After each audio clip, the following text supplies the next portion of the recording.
ये अटैक सिर्फ टेक्निकली नहीं पॉलिटिकली भी ईरान के लिए काफी एम्बैरेसिंग था। इस बार गेम में चाइना ओपनली ईरान को सपोर्ट करता हुआ दिखाई दे रहा है। डोनाल्ड ट्रंप का कहना है कि ईरान के पास ज्यादा टाइम नहीं है, यानी कि एक तरफ चाइना ईरान का डिफेंस बूस्ट कर रहा है, दूसरी तरफ अमेरिका न्यूक्लियर डील रिवाइव करने की कोशिश कर रहा है। तो दोस्तों, आज की डेट में ईरान का मिसाइल प्रोग्राम सिर्फ रीजनल सिक्योरिटी का इशू नहीं है, ये एक ग्लोबल फ्लैश पॉइंट बन चुका है। नमस्कार साथियों, स्वागत है आपका हमारे यूट्यूब चैनल पर। तो दोस्तों, ईरान का न्यूक्लियर और मिसाइल प्रोग्राम दुनिया के सबसे कंट्रोवर्शियल जियोपॉलिटिकल मुद्दों में से एक बन चुका है। यह कहानी 1950 से शुरू होती है, जब अमेरिका ने खुद ईरान को न्यूक्लियर टेक्नोलॉजी दी थी। जब शाह ईरान को रूल कर रहे थे, उस वक्त अमेरिका और ईरान बहुत ही अच्छे दोस्त हुआ करते थे और न्यूक्लियर एनर्जी को पीसफुल पर्पसेस के लिए प्रमोट किया जा रहा था। लेकिन आपको पता होगा 1979 की इस्लामिक रेवोल्यूशन ने सब कुछ बदल दिया। शाह की मोनार्की चली गई और एक एंटी अमेरिका इस्लामिक रिजीम जो थी वो ईरान के अंदर आ गई, जिससे अमेरिका और ईरान के जो रिश्ते थे वो बिल्कुल टूट ही गए। फिर आया 1980 का दौर, जब ईरान और इराक के बीच में एक जंग शुरू हो गई, जहां ईरान ने अपनी मिलिट्री डेवलपमेंट के लिए चाइना से हथियार खरीदने शुरू कर दिए थे। यही वो वक्त था जब चाइना ईरान डिफेंस पार्टनरशिप की नींव रख दी गई थी और आज उसी का रिजल्ट हम मिसाइल्स और न्यूक्लियर टेक्नोलॉजी के ट्रांसफर में देख रहे हैं। दोस्तों, 2015 में एक पॉजिटिव डेवलपमेंट भी इस दौरान हुआ था, आपने शायद उसके बारे में सुना होगा, जब P5+1 कंट्रीज ने मिलकर JCPOA नाम का joint comprehensive plan of action नाम का एक एग्रीमेंट साइन किया था। इस डील के अंडर ईरान ने अपने न्यूक्लियर प्रोग्राम पर लिमिट्स भी लगाए थे, जैसे यूरेनियम एनरिचमेंट के ऊपर रोक लगा दी गई थी, इंस्पेक्शन अलो कर दिए गए थे और इन रिटर्न ईरान के ऊपर जो सैंक्शंस लगाए गए थे अमेरिका के द्वारा, उन सबको हटा दिया गया था। फिर आप जानते हैं क्या हुआ, 2018 के अंदर डोनाल्ड ट्रंप जो है वो अमेरिका के राष्ट्रपति बन जाते हैं और वो 2018 में ही डोनाल्ड ट्रंप ने JCPOA से यूएस को विड्रॉ कर लिया था, ये कहकर कि ये डील जो थी वो काफी ज्यादा कमजोर थी और ईरान के ऊपर भरोसा जो है वो नहीं किया जा सकता। ईरान ने भी धीरे धीरे अपनी कमिटमेंट्स को तोड़ना शुरू कर दिया और अब यूरेनियम एनरिचमेंट इतने लेवल तक पहुंच चुका है कि उससे न्यूक्लियर हथियार बनाना आने वाले कुछ समय के अंदर पॉसिबल हो सकता है। अब दोस्तों, अब जून 2025 की अगर मैं बात करूं तो ईरान का मिसाइल और न्यूक्लियर प्रोग्राम दोबारा ग्लोबल अटेंशन का सेंटर बन चुका है। इस बार गेम में चाइना ओपनली ईरान को सपोर्ट करता हुआ दिखाई दे रहा है, चाहे बैलिस्टिक मिसाइल्स हो, चाहे केमिकल्स हो जो बैलिस्टिक मिसाइल बनाने में इस्तेमाल किए जाते हो, या स्ट्रेटेजिक रॉ मटेरियल है जो मिसाइल के अंदर काफी ज्यादा इनिशियली यूज होते हैं। चाइना हजारों टनों की संख्या के अंदर ये सब मटेरियल जो है वो ईरान को पहुंचाने का काम कर रहा है, जैसे कि अमोनियम परक्लोरेट और सोडियम परक्लोरेट ईरान भेजे जा रहे हैं, जो लगभग 800 से लेकर 1000 मिसाइल्स बनाने के लिए काफी हैं। साथ ही आपको पता होगा कि यूएस और ईरान के बीच न्यूक्लियर टॉक्स भी चल रही है, बातचीत भी चल रही है। एक तरफ तो ईरान अपने मिसाइल्स को डेवलप करता हुआ चल रहा है और दूसरी तरफ ईरान अमेरिका के साथ एक टेबल पर बैठकर एक न्यूक्लियर समझौता भी करना चाहता है। लेकिन ट्रस्ट नाम की चीज जो है वो दोनों ही तरफ नहीं है, ना अमेरिका ईरान को ट्रस्ट करता है, ना ईरान अमेरिका को ट्रस्ट करता है। डोनाल्ड ट्रंप का कहना है कि ईरान के पास ज्यादा टाइम नहीं है, वहीं ईरान का कहना है कि न्यूक्लियर एनरिचमेंट जो है वो हमारा हक है और मिसाइल प्रोग्राम पर कोई भी कॉम्प्रोमाइज जो है वो तैयार नहीं है तो कॉम्प्रोमाइज करने के लिए। ईरान का कहना है कि उनका प्रोग्राम पीसफुल है, लेकिन रिपोर्ट्स जो है वो दोस्तों कुछ और ही कहती हैं।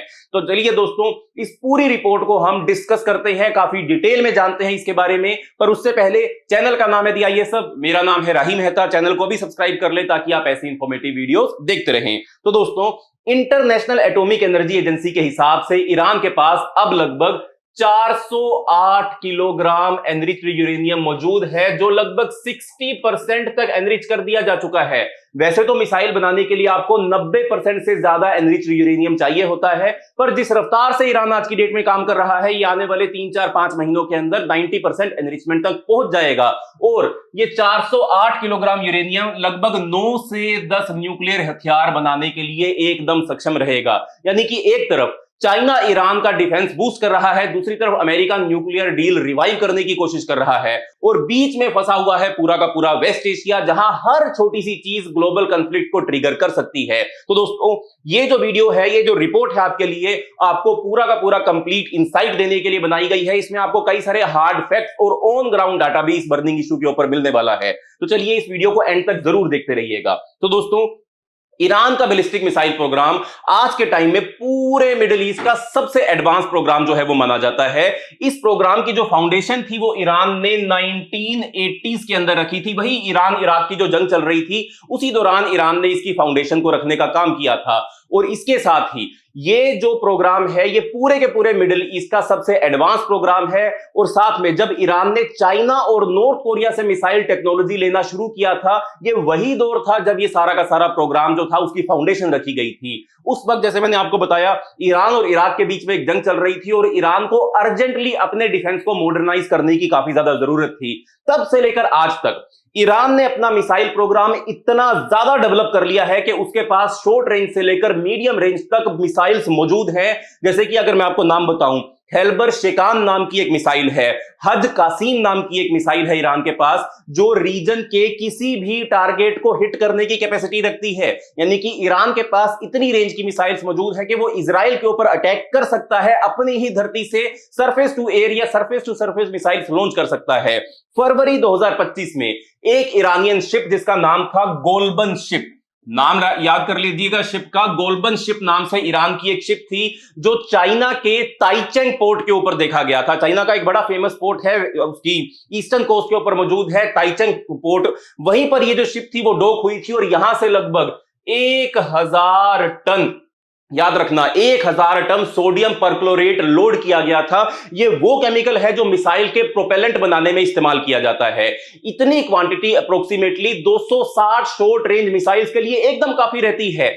पर दोस्तों ये तो सिर्फ शुरुआत थी। रिपोर्ट्स के मुताबिक अब जून 2025 की अगर हम बात करें, तब जून 2025 तक ईरान ने चाइना से हजारों टन अमोनियम परक्लोरेट का ऑर्डर दे दिया है, जिससे 800 से लेकर 1000 तक बैलिस्टिक मिसाइल जो है वो बनाई जा सकती हैं। यानी ईरान अपनी मिसाइल स्टॉकपाइल को एग्रेसिवली रैंप अप करता जा रहा है और चाइना इस पूरे प्रोसेस का की अनेबलर बन चुका है। वहीं दूसरी तरफ अक्टूबर 2024 में इजराइल ने ईरान के मिसाइल इंफ्रास्ट्रक्चर को टारगेट किया था। आपको याद होगा, बहुत ही एम्बैरेसिंग सिचुएशन थी वो ईरान के लिए, जब इजराइल ने ईरान के ऊपर कई सारी मिसाइल्स भी और कई सारी बॉम्बिंग जो थी वो करने का काम किया था। जैसे कि परचिन और शारबोज जैसे जो की मिसाइल फैसिलिटीज पर अटैक किया था इजराइल ने। दोबारा मैं आपको नाम बता दूं, पार्चिन और शारबोज जैसे जो की फैसिलिटीज थी जहां पर ईरान अपने मिसाइल डेवलप करने का काम करता था, उन्हीं को ही इजराइल ने उड़ा दिया था, जिससे ईरान के मिसाइल डेवलपमेंट के क्रिटिकल कंपोनेंट, जैसे कि मिसाइल बनाने के लिए आपको कई सारे केमिकल मिक्सर्स चाहिए होते हैं। वो केमिकल मिक्सर्स अलग अलग केमिकल्स को मिक्स करते हैं और वो बाद में बैलिस्टिक मिसाइल्स के फ्यूल के रूप में इस्तेमाल किए जाते हैं, या कोटिंग के लिए इस्तेमाल किए जाते हैं, या प्रोपेलेंट के अंदर इस्तेमाल किए जाते हैं। उन मिक्सर्स को डिस्ट्रॉय कर दिया गया था। ये अटैक सिर्फ टेक्निकली नहीं, पॉलिटिकली भी ईरान के लिए काफी एम्बैरेसिंग था। लेकिन दोस्तों अब रिपोर्ट्स ये कह रही हैं कि ईरान ने इन साइट्स को रिपेयर करना शुरू कर दिया है। और कैसे रिपेयर करेगा ईरान? इन्हीं चाइना की मदद से, इन्हीं शी जिनपिंग की मदद से ही। अब इतना ज्यादा एक्टिवली चाइना ईरान को सपोर्ट कर रहा है और ईरान जो है वो अपनी साइट्स को रिपेयर करने में लगा हुआ है। एक बार फिर चाइना के टेक्निकल सपोर्ट जो है वो ईरान को बहुत ज्यादा मदद पहुंचा रहे हैं। इसके बाद अमेरिका का भी रिस्पॉन्स आना लाजमी था। मई 2025 में अमेरिका ने चाइना और हांगकांग बेस्ड उन कंपनीज के ऊपर सैंक्शंस लगाने शुरू कर दिए थे जो ईरान को कार्बन फाइबर या मिसाइल ग्रेड केमिकल सप्लाई करने का काम कर रहे थे। ये मटेरियल मिसाइल बॉडीज बनाने के लिए, प्रोपेलेंट्स बनाने के लिए इस्तेमाल किए जाते थे। और अमेरिका का कहना है कि ये सप्लाई चेन ईरान के बैलिस्टिक मिसाइल प्रोग्राम को डायरेक्टली सपोर्ट करती है और हम जानते भी हैं इस चीज को। तो दोस्तों आज की डेट में ईरान का मिसाइल प्रोग्राम सिर्फ रीजनल सिक्योरिटी का इशू नहीं है, ये एक ग्लोबल फ्लैश पॉइंट बन चुका है। एक तरफ ईरान बोलता है कि ये डिफेंस के लिए है, दूसरी तरफ उसका मिसाइल रेंज बढ़ता ही चला जा रहा है, यूरेनियम एनरिचमेंट लेवल रिकॉर्ड पार कर चुका है और चाइना जैसे पावरफुल एलिट्स जो हैं वो ओपनली ईरान को सपोर्ट भी कर रहे हैं। ये पूरी की पूरी सिचुएशन जो डेवलप होती है वो दुनिया को एक टिकिंग टाइम बॉम्ब बना देती है, जिसका ब्लास्ट कब और कैसे होगा ये प्रेडिक्ट करना बिल्कुल भी पॉसिबल नहीं है।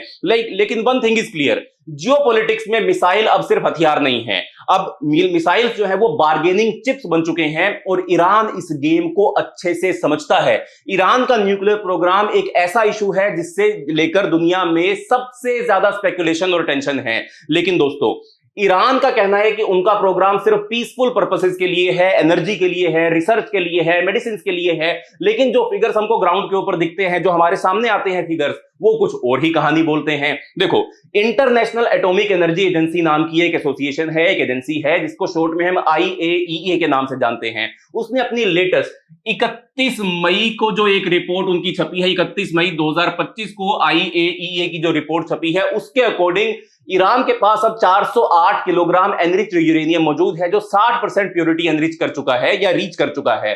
अब ये सुनने में शायद आपको टेक्निकल लगे, लेकिन इसका मतलब सिंपल है। अगर इस यूरेनियम को 90% तक एनरिच कर दिया जाए तो वेपन ग्रेड लेवल बना दिया जाता है, जो लगभग 9 से 10 न्यूक्लियर हथियार बनाने के लिए बिल्कुल काफी है।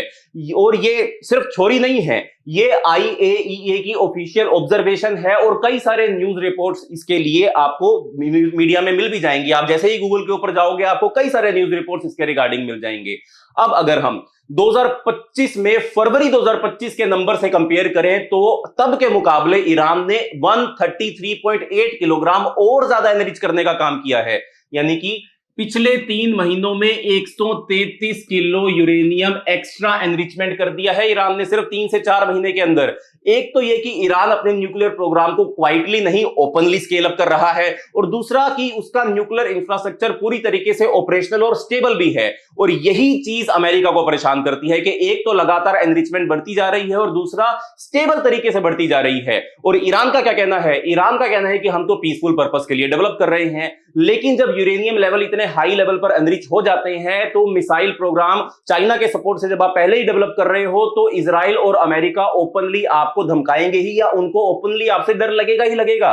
क्योंकि हम जानते हैं कि ईरान और इजराइल बहुत बड़े दुश्मन हैं, ईरान और अमेरिका उससे भी बड़े दुश्मन हैं। तो अगर ईरान ऐसे कुछ कदम उठाता है तो ऑब्वियसली अमेरिका और इजराइल को डर तो लगेगा ही। बॉटम लाइन ये है कि ईरान सिर्फ न्यूक्लियर बॉम्ब नहीं बना रहा, वो जियोपॉलिटिकल लेवरेज बिल्ड कर रहा है, जैसे नॉर्थ कोरिया ने किया था। मिसाइल बनाए, न्यूक्लियर हथियार डेवलप किए और वर्ल्ड पावर्स को बैठक के लिए अपने साथ टेबल के ऊपर बुला लिया। ईरान भी तो उसी स्क्रिप्ट को फॉलो कर रहा है। तो दोस्तों, इन सभी चीजों के बीच में यह बात क्लियर हो जाती है कि आने वाले टाइम में क्या होगा। आने वाले टाइम में एक बैलेंस्ड एग्रीमेंट अगर हो जाता है ईरान और अमेरिका के बीच में, जिसमें ईरान को कुछ राइट्स मिल जाते हैं और अमेरिका या वेस्टर्न कंट्रीज को कुछ गारंटीज मिल जाती हैं, तो शायद रीजनल स्टेबिलिटी का चांस बनता है। लेकिन अगर इनकी आपसी बातचीत फेल हो जाती है तो कंफ्लिक्ट का रिस्क दोस्तों एकदम क्लियर है, स्पेशली जब इजराइल जैसे प्लेयर्स ग्राउंड के ऊपर पहले से ही रेडी हैं और ईरान को चाइना का शोल्डर पहले से ही मिल रहा है।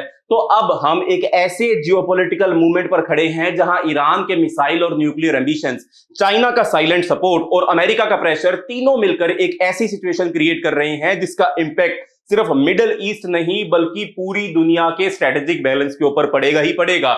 ये कहानी जो है वो सिर्फ बॉम्ब्स की नहीं है, सिर्फ मिसाइल्स की नहीं है, ये गेम है नैरेटिव कंट्रोल करने की और अपने आप को सर्वाइव करने की। तो दोस्तों, ये थी हमारी आज की वीडियो।